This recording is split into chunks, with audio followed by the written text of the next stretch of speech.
একটু বিকেল হলে অথবা একটু সন্ধে সন্ধে লাগলে আমার ইচ্ছে করে কি একটু চাউমিন, এগরোল, মোমো, ফুচকা এসবগুলো খায়।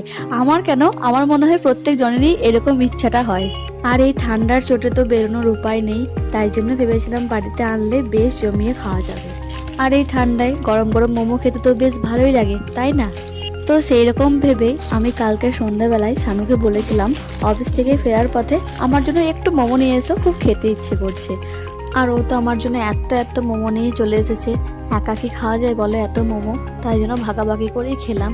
আর মোমোগুলো এত সফট ছিল যে একদম ভেঙেই গিয়েছে পুরো। আর মোমোর থেকেও কিন্তু মোমোর স্যুপটা খেতে বেশি ভালো লাগে। আর ওর সাথেও আবার কিন্তু একটা চিংড়ির চপও এনেছিল। তো এটা খেয়েই তো আমার রাতের ডিনার কমপ্লিট হয়ে গেছিলো। চলো আজকের মতো এইটুকুই, দেখা হচ্ছে অন্য কোনো মিনি ব্লগে। আর ভিডিওটি ভালো লাগলে প্লিজ চ্যানেলটি সাবস্ক্রাইব করে দিও। টাটা।